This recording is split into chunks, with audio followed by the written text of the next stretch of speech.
Hoy vamos a dedicarnos un poco acerca de qué es este libro de Génesis y qué función cumple dentro de la Biblia.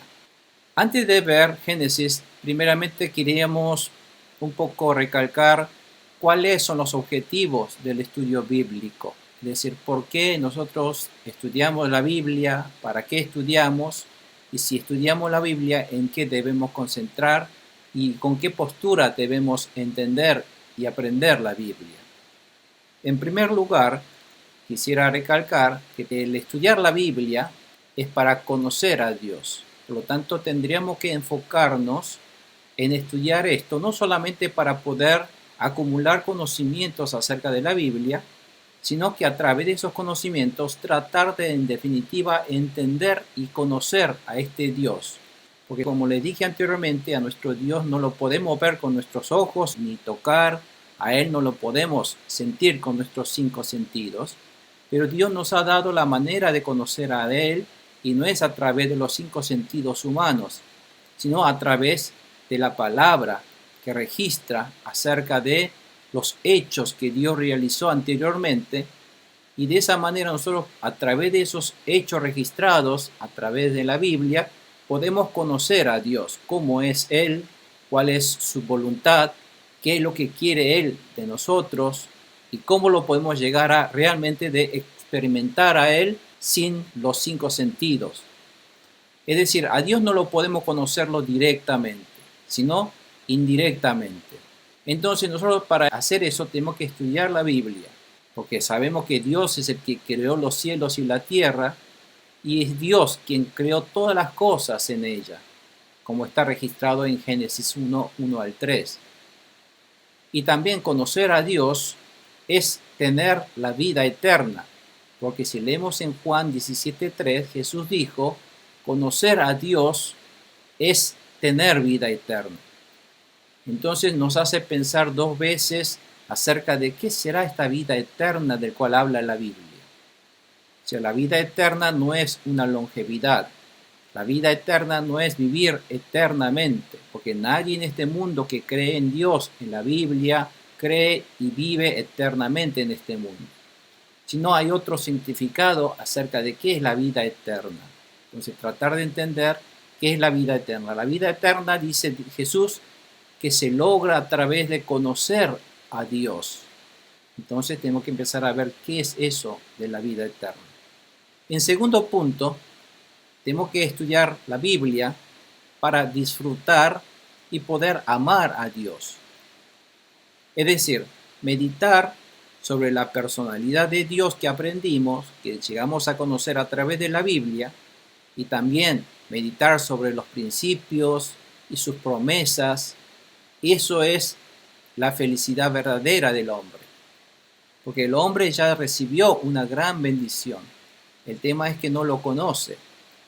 Es que si una persona gana una lotería, ganó la lotería, pero si él no lo conoce, no va a poder disfrutar esa lotería que ganó. Pero la realidad es que nosotros de alguna manera hemos ganado la lotería, más que la lotería. Pero el problema es que no lo conoce. Entonces, para hacer feliz realmente a esa persona, es conocer realmente que uno se ganó la lotería. O es decir, la felicidad, la bendición, que es mucho más que la lotería. La bendición de Dios es mucho más que una lotería. Y además, estudiamos la Biblia para poder de esa manera gozar de su amor, gozar de su cuidado, gozar de su perdón, como lo dice en Salmos 119, 12, 18, 160, 162 y 1 Timoteo 6, 17. 1 Timoteo 6, 17. A ver, Cristian. A los ricos de este mundo, mándales que no sean arrogantes ni pongan su esperanza en las riquezas, que son tan inseguras, sino en Dios, que nos provee de todo en abundancia para que lo disfrutemos. Amén. ¿Qué es lo que está diciendo el autor de ese libro de Timoteo? Diciendo que la felicidad no viene de la riqueza de este mundo, porque la riqueza hoy puede estar y mañana no estar. Pero el que siempre está con nosotros es el amor de Dios, que nos brinda siempre su cuidado, su perdón, su bendición, y para que nuestras cosas no nos vayan mal. La gente, ¿por qué trata de ganar el dinero? Porque cree que el dinero le da la felicidad. Pero dijimos que la felicidad no viene del dinero. Y además, no basta solamente con ganar el dinero, sino evitar que ese dinero se vaya perdiendo. Porque si tenemos nosotros una vasija, si el fondo de la vasija tiene un agujero tan grande que por más que uno le vuelque agua en la vasija, el agua va a perder. Entonces, por más que uno trata de llenar esa vasija y no va a poder nunca llenarse. De la misma manera, si nosotros ganamos dinero y si por otro lado ese dinero se va, se pierde en otras cosas, por más que uno gane dinero, no va a poder retener esa riqueza. Por lo tanto, el que nos provee protección para que esa riqueza no se vaya, no se pierda, porque por más que una persona gane dinero, si uno se enferma, por ejemplo, tiene que operarse y se tiene que entrar en un tratamiento de cáncer muy oneroso, muy caro, entonces por más que uno quiera ser feliz con ese dinero, el dinero se va a perder en el cuidado médico, en las operaciones, en los gastos médicos, y su vida va a terminar siendo infeliz porque por la enfermedad y hasta llegar a recibir la muerte. Entonces, la felicidad es una sumatoria de todas estas cosas que le da felicidad a uno. No solamente el dinero, no solamente la riqueza hace el hombre feliz, sino tiene que sumarse a ello también no pérdida de riquezas, no pérdida de salud, no pérdida de familias, no pérdida de felicidad por luchas entre parientes y familias. Todas estas cosas también suma para darnos esa felicidad que estamos buscando. Y para disfrutar y amar a Dios, entonces sabemos que todo esto, ¿quién nos protege? ¿Quién nos hace que tengamos esa sumatoria de las cosas que nos hace feliz? Dios es el que maneja todo eso. Entonces por eso está diciendo la Biblia al fin y al cabo, el hombre sabio, el hombre astuto es el que sabe que todo esto, la felicidad no viene de lo material, sino de que Dios esté con nosotros y que Dios sea el que nos brinde su amor y cuidado y el perdón de nuestros pecados. Y en tercer punto, estudiamos la Biblia para conocer la voluntad y el propósito de Dios. Es decir, qué es lo que Dios quiere sobre nosotros, acerca de nosotros, y cuál es la voluntad de Dios acerca de cómo quiere que nosotros vivamos, para lo cual fuimos creados. Sabemos que la Biblia fue inspirada por Dios. Significa que el autor de la Biblia, ya hablamos que no fue un ser humano, sino Dios fue el que escribió la Biblia a través de distintas personas, de distintos lugares y distintas épocas. Por lo tanto, esta Biblia nos enseña la verdad y nos hace ver qué es lo que está mal en nuestras vidas, cuáles son nuestros errores y cuál es el camino que no debemos tomar. Si lo hemos tomado un camino incorrecto, nos ayuda a rectificar y corregir ese camino erróneo que hemos tomado, como lo dice en 2 Timoteo 3:16. Por lo tanto, la Biblia es de mucha utilidad porque es como si fuera un compás, como si dice una brújula para aquel que está perdido en la inmensidad del mar a la noche, no sabe hacia dónde ir, pero como el hombre de alguna manera es alguien que está navegando en la inmensidad de un mar de noche y sin saber hacia dónde ir, y la Biblia vendría a ser como una brújula que nos guía cuál es el camino a tomar para obtener la salvación y llegar a la tierra que nosotros todos queremos llegar. En cuarto lugar, tenemos que tener en mente de que el estudio bíblico que nosotros estamos tomando es para entender la palabra de Dios. Sabemos que Jesús fue enviado al mundo porque Él es el que mejor nos mostró a Dios, porque Jesús mismo es Dios. ¿Y quién más nos puede enseñar mejor sobre Dios? El mismísimo Dios que vino en persona con carne humana como nosotros, que es Jesucristo. Porque Jesucristo existió desde el principio con Dios y Él es Dios quien creó todas las cosas también. Jesús también dijo que todo aquel que vio a Él, a Jesucristo, dijo, ha visto a Dios. Si buscan en estos pasajes, Jesús mismo está aseverando eso, de que el que vio a Jesús, vio a Dios. En quinto lugar, estudiamos la Biblia para saber el rumbo de la vida. La Biblia nos muestra qué decisiones debe tomar en la vida para tomar el camino correcto en nuestra vida. Y como acá en Salmos que acabamos de leer, en el capítulo 119 de Salmos, en el versículo 11, nos da la pauta de que la Biblia nos sirve para que podamos tomar decisiones correctas en la vida y tomar el rumbo correcto en nuestra vida. A veces tenemos que empezar a ver si nosotros tenemos que comenzar el negocio, cerrar el negocio, o si tenemos que mudarnos, ir de migraciones, ir hacia qué país a vivir, o en fin.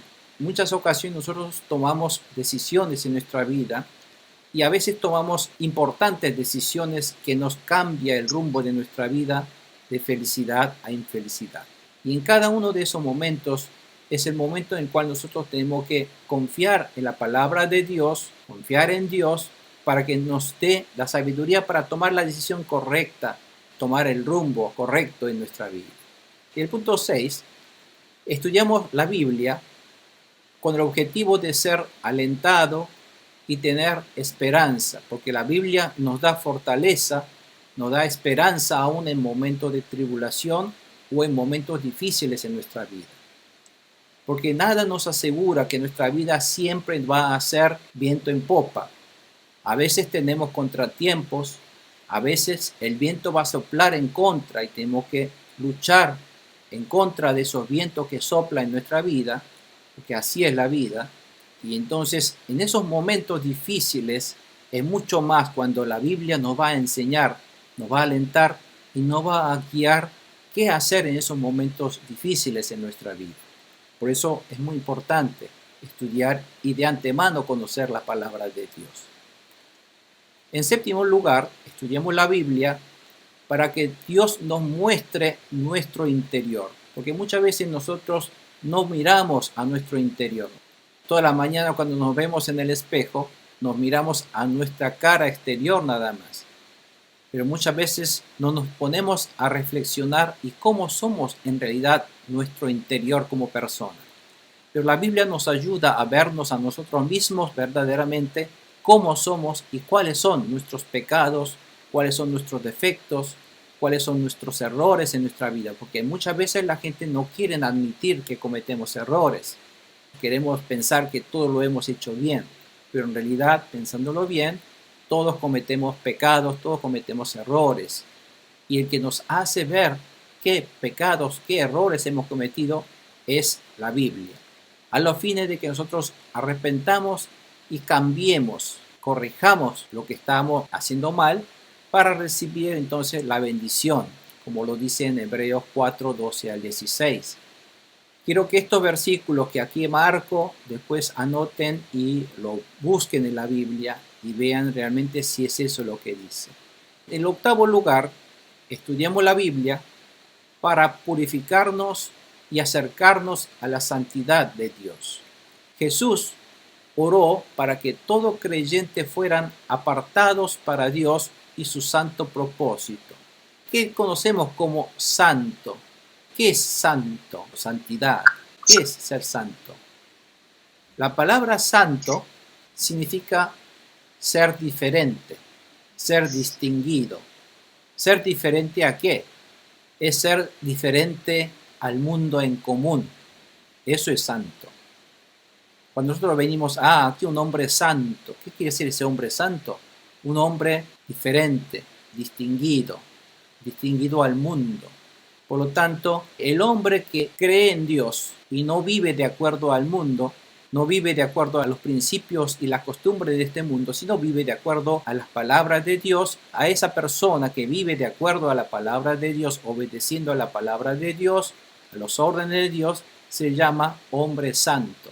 Por lo tanto, no solamente Santo Domingo o San Ignacio, esas personas son santos, sino toda aquella persona hoy día también, aún yo mismo, si yo me dispongo a vivir de acuerdo a la palabra de Dios, diferente a las costumbres paganas, mundanas, esa persona, para los ojos de Dios, es una persona santa. Entonces tenemos que entender muy bien, vamos a seguir recalcando acerca de este significado de la santidad, porque el Hijo de Dios tiene que ser santo.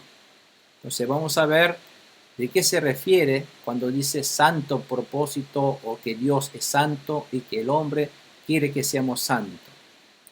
Y si leemos en Juan 17, 17 al 23, van a encontrar que ahí Jesús mismo dijo que nosotros debemos ser santos. Y continuando con el noveno punto, fíjense que todo esto son los propósitos que tenemos que tener en cuenta para estudiar la Biblia. Y otra de las cosas que queremos a través del estudio bíblico lograr es obedecer al gran mandamiento de Dios. Todos los mandamientos de Dios, y hay unos grandes mandamientos de Dios que queremos conocerla antes para poder obedecer sus mandamientos. Y cuanto más conocemos a Dios, más podemos amar a Dios. Y cumplir el gran mandamiento que Jesús nos dio, es realmente amar a Dios con todo nuestro ser y a nuestro prójimo, como lo dice en Marcos 12, 29 al 31, o Juan 13, 34 al 35, o Mateo 28, 18 al 20. Todo esto es para poder conocer la palabra y obedecer los mandamientos de Dios. Ese es el objetivo que buscamos a través del estudio bíblico. O sea que de nada sirve si nosotros estudiamos la Biblia y si no obedecemos los mandamientos de la Biblia. Vamos ahora directamente entonces al libro de Génesis. Sabemos que el libro de Génesis es el primer libro de la Biblia. Dijimos nosotros, la Biblia se divide en dos grandes partes, que eran el Antiguo y el Nuevo Testamento. Y dentro del Antiguo Testamento, que fue escrito antes de la venida de Jesucristo, que son escritos antiguos, en esos libros también se separaba en distintos tipos de categorías. ¿Por qué entonces nosotros estudiamos el Antiguo Testamento? Porque el Antiguo Testamento contiene historias, narraciones, a veces contiene poemas, el Antiguo Testamento a veces contiene profecías, contiene también a veces canciones, alabanzas, oraciones, o también tiene textos de sabiduría y también contiene mandamientos. Y todos estos tipos de textos nos muestran el origen de las cosas y la relación entre Dios y la creación. Todas las cosas creadas y la relación entre Dios y todas las cosas creadas, para entender correctamente luego el Nuevo Testamento que le sigue. O sea, el Nuevo Testamento no se puede llegar a entender correctamente sin conocer el Antiguo Testamento, porque de alguna manera el Nuevo Testamento es la continuación del Antiguo Testamento. Por lo tanto, si nosotros no conocemos la primera parte, no vamos a poder entender correctamente la segunda parte, la continuación, que es el Nuevo Testamento. Y en el Antiguo Testamento aparecen muchos personajes y contienen historias de estos personajes del Antiguo Testamento. ¿Y por qué? ¿De qué sirven estas historias de otras personas de la época antigua? Porque nos sirve a nosotros también como ejemplo para los creyentes de hoy día.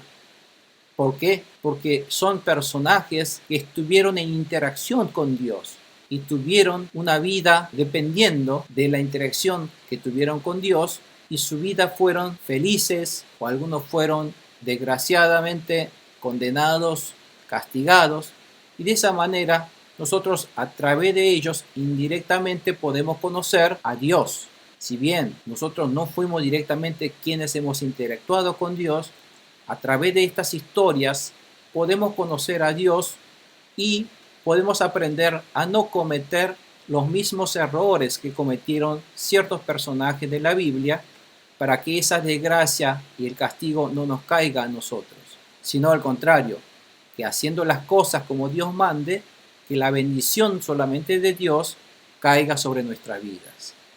Y en tercer punto, este Génesis es el primer libro del Antiguo Testamento y del Pentateuco.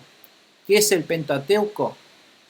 Habíamos dicho que el Pentateuco eran los primeros 5 libros del Antiguo Testamento, lo cual lo vamos a ver aquí en este cuadro. que nosotros habíamos la vez pasada estudiado en realidad, dijimos que estos 39 libros del Antiguo Testamento se clasificaban en estas 4 grandes categorías. Los primeros 5 libros, que son Génesis, Éxodo, Levítico, Números y Deuteronomio, son los 5 libros del Pentateuco. Penta, que significa 5 en griego, teuco, que significa rollos, porque en la antigüedad cada uno de estos libros estaban escritos en rollos, porque no había libros en esos momentos. Entonces todas estas escrituras lo anotaron en largos cueros de ovejas, por ejemplo, de animales. En esos cueros tratados, ahí empezaron a anotar, registrar ellos. Y como son largos, empezaron a enroscarlos y por eso se formaban esos libros antiguos o lo que se llaman rollos. Y había 5 rollos escritos, y eso se refiere a estos pentateucos, que son los 5 rollos. Después hablamos que continúa los libros históricos, que son los siguientes libros que sigue así en la Biblia en ese orden, y también las poesías y libros de sabiduría como Job, Salmos, Proverbios, Eclesiastés y Cantares. Y finalmente, el Antiguo Testamento termina con los libros de los profetas, de los cuales que se clasificaban en profetas mayores y en los profetas menores que habíamos estudiado anteriormente. Fíjense entonces, de todos estos 39 libros, hoy nos vamos a dedicar a este primer libro que se llama Génesis. Acá, como dice el Pentateuco, en griego significa 5 rollos, que los judíos lo llaman la Torá. Significa instrucciones o enseñanzas, la palabra Torá en hebreo.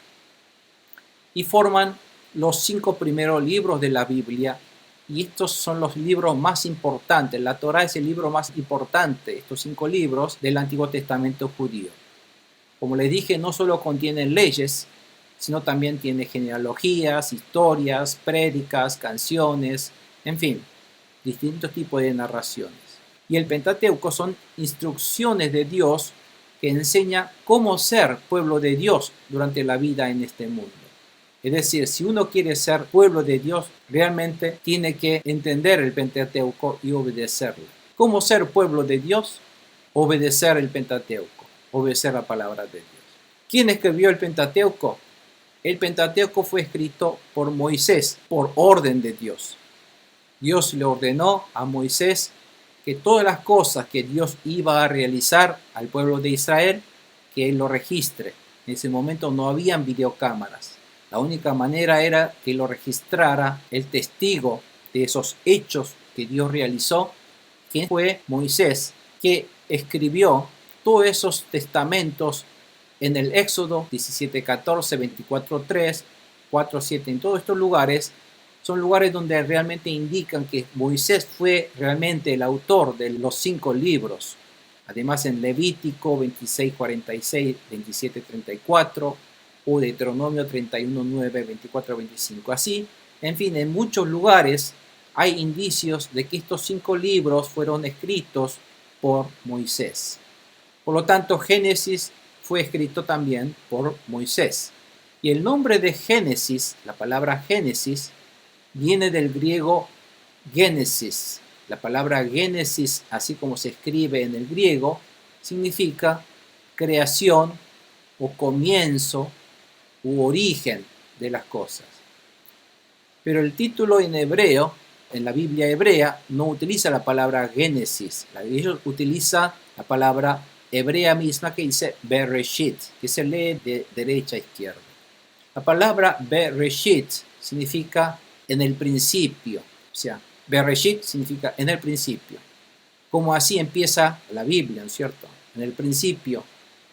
Por lo tanto, el libro de Génesis en hebreo se llama Bereshit. El libro de Génesis se trata del comienzo de las cosas, de todas las cosas, cómo comenzaron todas las cosas que conocemos. Por lo tanto, todas las cosas que nosotros conocemos en algún momento tuvo un comienzo. Y el comienzo de todas las cosas y de todas las naciones, el comienzo de cada pueblo de Dios, que el pueblo de Dios es Israel, cómo comenzó, también todo está en Génesis. Todo lo que sea el comienzo es importantísimo conocer el comienzo. ¿Por qué es importante conocer el comienzo? ¿Han escuchado acerca de esa historia del patito feo? Ese patito feo, ¿por qué fue infeliz? ¿Por qué lo trataron como un patito feo? Porque era diferente a los demás. Entonces, vaya donde vaya siempre, lo rechazaba, ¿no es cierto? Entonces, el problema que muestra en esa historia es que este pequeño patito feo en realidad no era un patito. Un día salió de su huevito y se vio en medio de ese grupo de patos. Entonces vio pasar esa madre pata y empezó a seguir esos patitos creyendo que él era parte de esa familia, y resulta que él no era. Finalmente él era, en realidad, era un hermoso cisne. Entonces, ¿por qué su vida no fue feliz? Él iba detrás de esos patitos tratando de buscar la felicidad y no pudo ser feliz porque él no conoció en realidad el principio suyo, que él en realidad no pertenecía a ese grupo de patos, sino que él había nacido de una familia de cisnes. Pues al encontrar su verdadera familia, encontró la felicidad. De igual manera, si nosotros no conocemos el principio de las cosas, no podemos entender correctamente por qué nos está pasando esto en nuestra vida.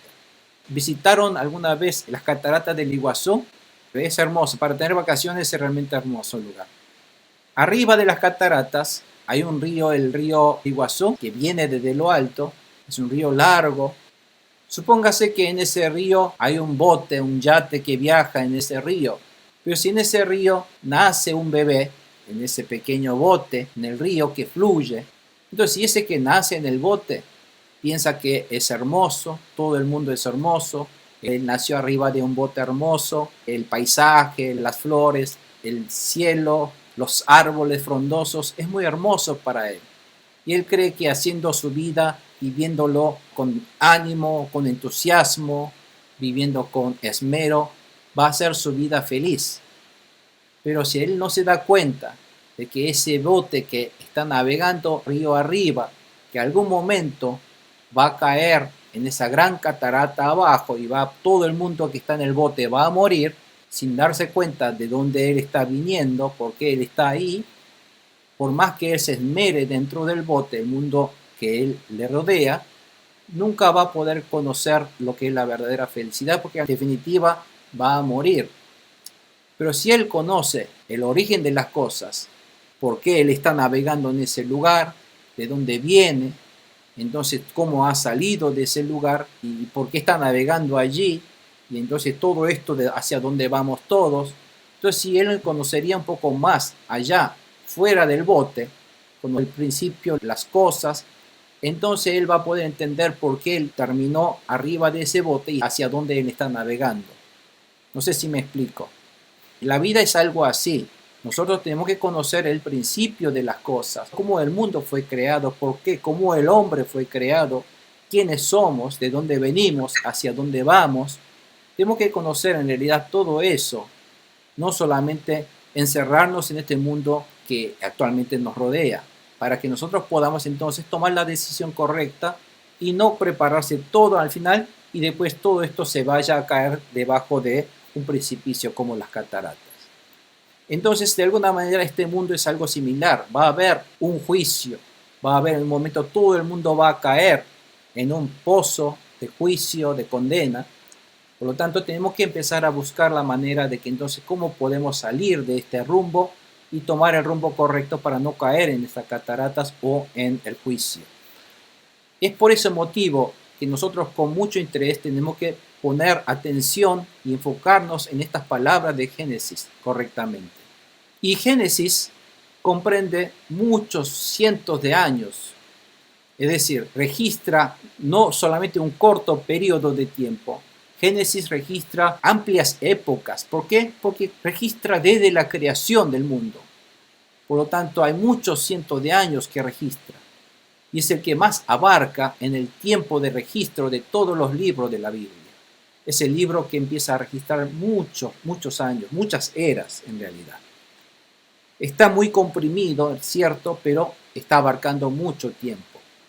Y en el 10º punto, hablando de Génesis, registra Génesis desde el comienzo del universo hasta la muerte de José, que ocurre más o menos en 1800 a.C. Sabemos que José es uno de los hijos de Jacob, que llegó a Egipto a ser el primer ministro de Egipto, y donde la familia de Jacob ya había emigrado a Egipto, huyendo de la sequía y de la hambruna que había en Palestina, en Israel en ese momento. Entonces, Génesis abarca toda esa historia.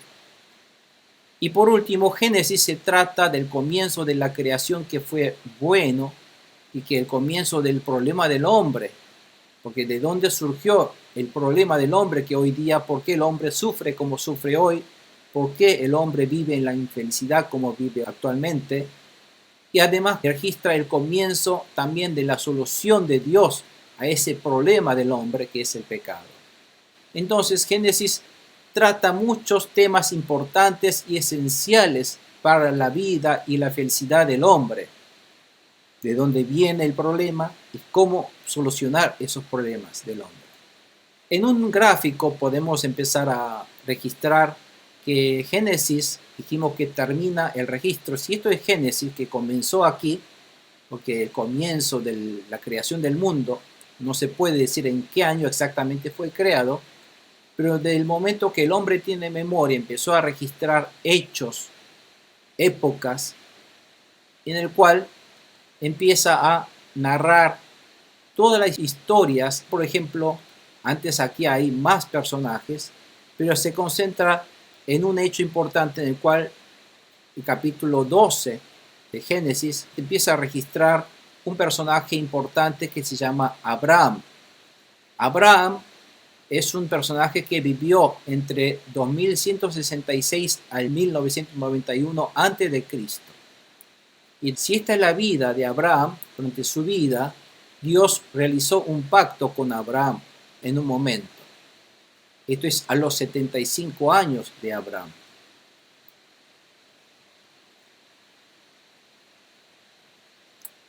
Entonces, Abraham hace un pacto y a través de este pacto le promete que va a tener un hijo, pero Abraham no pudo esperar y obtiene un hijo a través de su sierva, porque su esposa, la esposa de Abraham, que era Sara, no pudo tener hijos. Entonces tiene hijo a través de la sierva, la sirvienta de Sara, y lo nombra como Ismael, que es otro personaje del año 2080 al 1943. Pero finalmente, a los 100 años de la vida de Abraham, le ha dado el verdadero hijo a través de su esposa Sara, que es el personaje también de Isaac, registrada desde el 2066 a 1886 a.C. Isaac tiene dos hijos, uno es Jacob, otro es Esaú, pero registra basados en Jacob, que luego lo renombra llamándolo Israel, y es otro personaje que vivió durante los 2005 al 1859 a.C. Luego termina, Jacob tiene 12 hijos, uno de ellos, uno de los menores, el anteúltimo, se llamó José, que es el que luego, cuando José estaba en persona vivo, entonces José es nombrado un secretario oficial de Egipto en 1884. Estos años son ciertos porque son los registros de distintas pruebas históricos.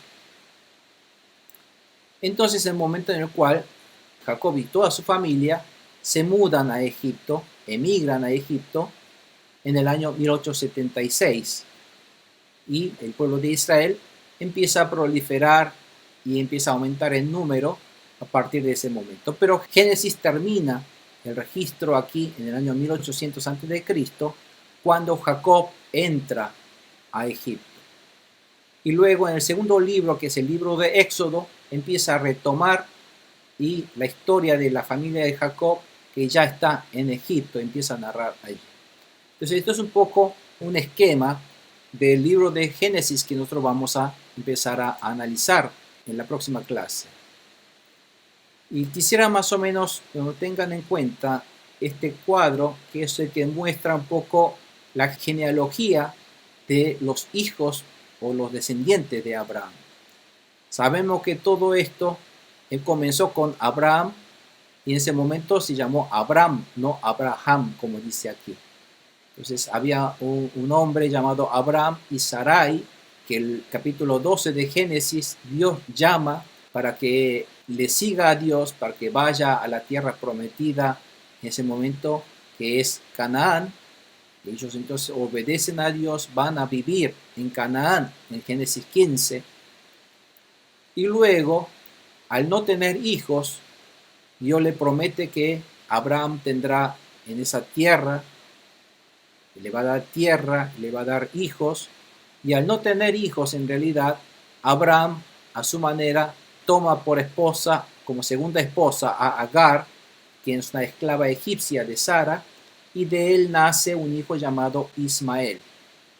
Pero Dios no se alegró por eso, por lo tanto, siempre a causa de Ismael, siempre hubo disensiones, siempre hubo disputas en la familia, por lo tanto Dios le hace echar en el capítulo 21 de Génesis a Ismael.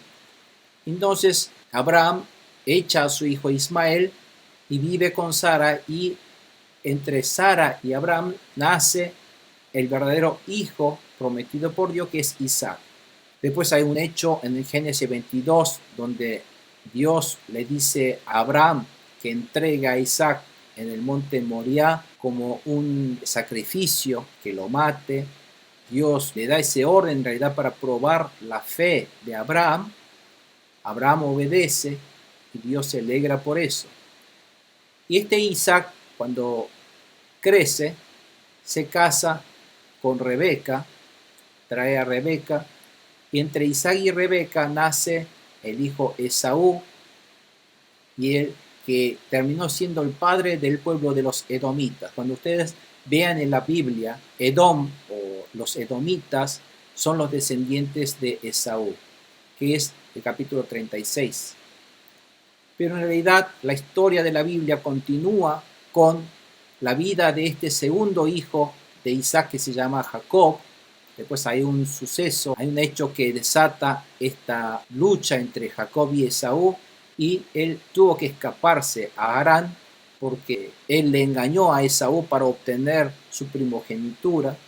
Esto lo hace desatar la ira de Esaú de querer matar a Jacob, y entonces él se escapa de su hermano y se escapa a un lugar llamado al norte, Harán. Después vamos a ver en el mapa más en detalle.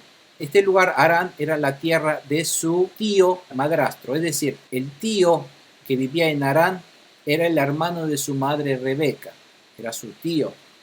Entonces el tío en Harán utiliza a Jacob como pastor de sus ovejas, que se enamora al final de la hija de su tío, Raquel, pero el tío quiere que Jacob siga trabajando, porque si se le da a Raquel, se va a casar con él y se va con Raquel.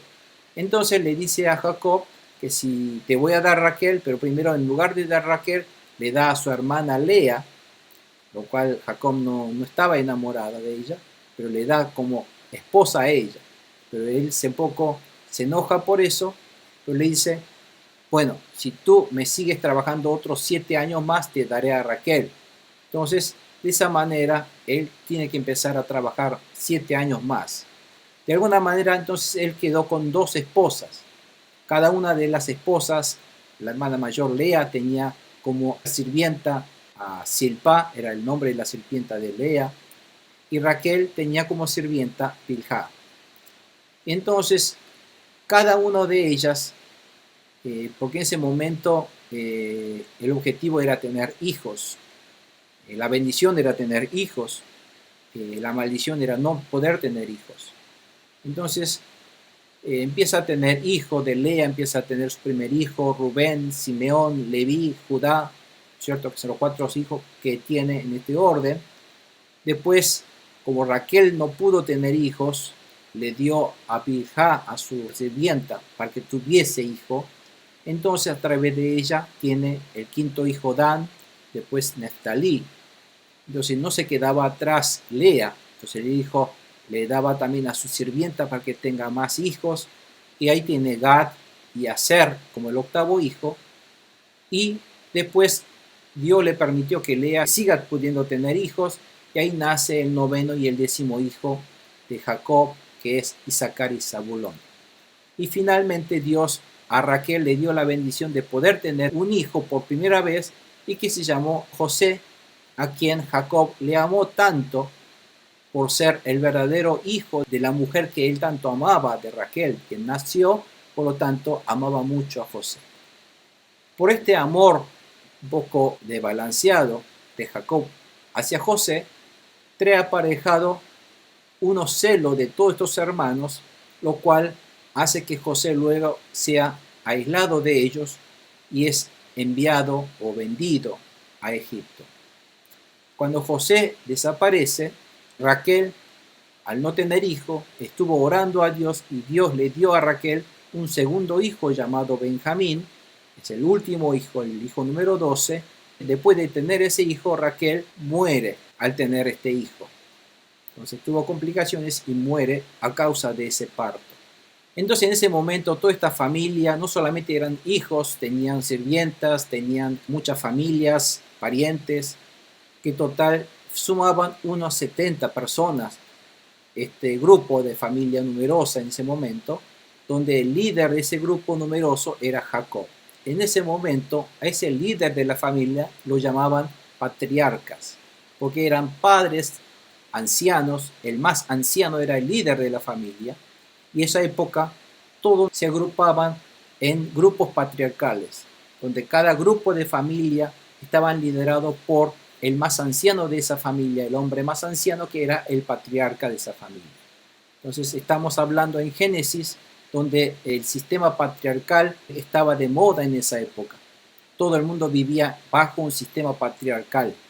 Por eso nosotros vamos a ver también ese tipo de costumbre de esa época, y por qué vamos a entender un patriarca podía tener muchas esposas. ¿Por qué? Porque en ese momento no era una nación, no había nación todavía, no había un concepto de un país.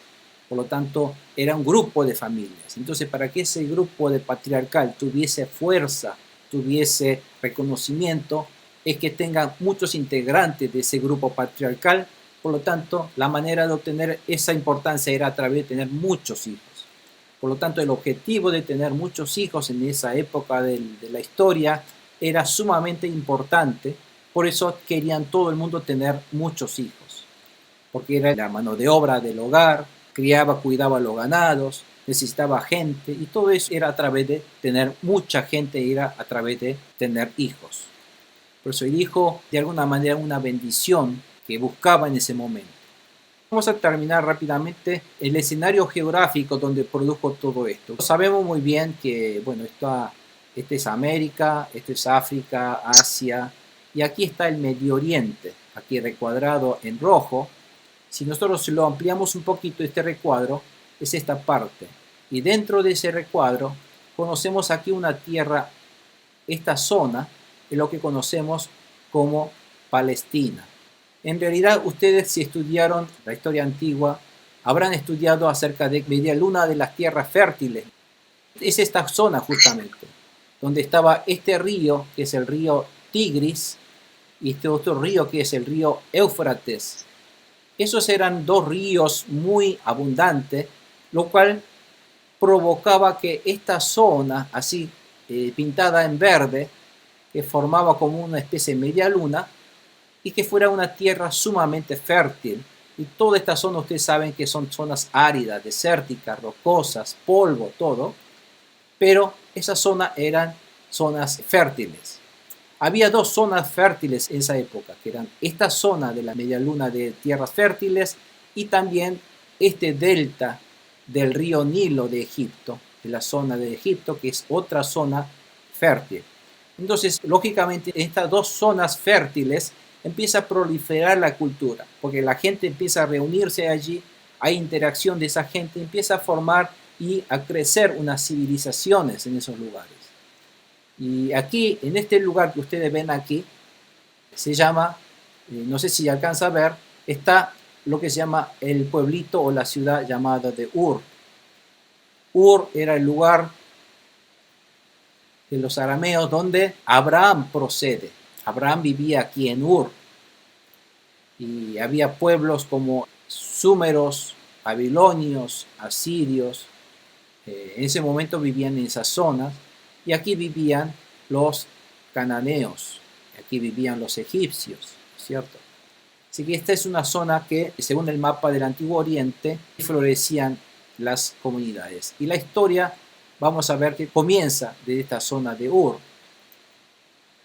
Este mapa, hoy día, ahí podemos ver las divisiones políticas de los países que hoy día ocupan. O sea que esta parte ahora, esto pasaría a ser Israel, esto es Jordania, Siria, Irak, sabemos que esto es Arabia Saudita, Kuwait, este es el Qatar, donde están dando ahora el Mundial, Emiratos Árabes Unidos, el país Omán, el país Yemen, en fin, Sudán, Egipto, todas estas zonas son los que actualmente pasaron a ser el escenario de la Biblia en la época antigua. Vamos a ver un poco entonces, terminar con este cuadro sinóptico de las secciones de Génesis, cómo está compuesto Génesis. Génesis capítulo 1, el capítulo 2, o sea, los dos primeros capítulos del Génesis, va a empezar a narrar acerca de los orígenes de las cosas, el origen del universo. Ahí va a empezar a hablar de la creación, va a empezar de la soberanía de Dios, que el hombre, cómo fue creado entonces, el hombre fue creado, y cuál era la responsabilidad del hombre cuando fue creado. En esas historias van a aparecer como personajes Dios y Adán y Eva, como personajes creados por Dios. Y a partir del capítulo 2 al capítulo 11, que vamos a ver más adelante, empiezan a hablar de cómo fueron creadas las naciones. El hombre que fue creado por Dios, Adán y Eva, empieza a nacer de ellos grandes descendientes y cada uno forman distintas naciones. Y aparece también acerca de la desobediencia del hombre, cómo pecó el hombre hacia Dios, cómo apareció el pecado del hombre, cómo afectó ese pecado, y que empieza a haber un asesinato, el primer asesinato que ocasiona la muerte de otro ser humano. Entonces, ¿qué pasa con ese tipo de pecados? ¿Cuál es el castigo que recibe? A pesar de eso, ¿cuál es la promesa que Dios le da? ¿Cuál es la gracia que Dios le da? Y ahí aparecen personajes como Adán y Eva, aparece la serpiente, Caín y Abel, y también aparece Noé. Y después del capítulo 11 en adelante, empieza la historia de Abraham y Sara a partir del capítulo 11-10 hasta el fin de Génesis, que es capítulo 50-26. En esos capítulos principales, que es donde nace el pueblo de Israel a partir de ese personaje llamado Abraham, podemos ver que hay un pacto de Dios, el plan de redención de Dios, y cómo se forma el pueblo de Dios, cómo la obra de Dios es efectiva a las familias. Vemos la obra de Dios hacia las naciones, y los personajes que vamos a ver son Abraham y Sara, Agar, Lot, que es el sobrino de Abraham, ¿no es cierto? El hijo de Abraham, que es Isaac, y su nuera Rebeca, su nieto Jacob, Raquel, Lea, Bilhá y Silpá, y también los 12 hijos de Jacob, que vendrían a ser los 12 patriarcas que se dividen, las tribus del pueblo de Israel. El pueblo de Israel en ese momento entonces se dividían según sus patriarcas o llamados tribus, formado a través de estos 12 hijos de Jacob. Hay un suceso de Tamar, la hija de Jacob, y también acerca de Potifar, uno de los guardaespaldas del faraón, y ahí ocurre algo con Potifar. Eso es lo que vamos a empezar a ver más adelante. Registren estos versículos, Génesis 3:15, versículo clave que vamos a tener que tener en mente. Dios dice: pondré enemistad entre tú y la mujer, y entre tu simiente y la de ella. Su simiente te aplastará la cabeza, pero tú le morderás el talón. Llegado a su momento, vamos a empezar a analizar en detalle qué quiere decir esto. Y otro versículo clave es en Génesis 12:1, en el cual Dios, el Señor, llama a Abraham para que deje su tierra, sus parientes y la casa de su padre, y le dice, vete a la tierra que te mostraré, que es la tierra de Canaán. ¿Y por qué Dios llamó a Abraham? ¿Para qué llamó? ¿Cuál es el plan de Dios en llamar a Abraham para mandar a Canaán? ¿Qué significa todo eso? ¿Y qué tiene que ver todo eso con mi vida actual de hoy día? En fin, todo eso vamos a verlo en Génesis allí adelante.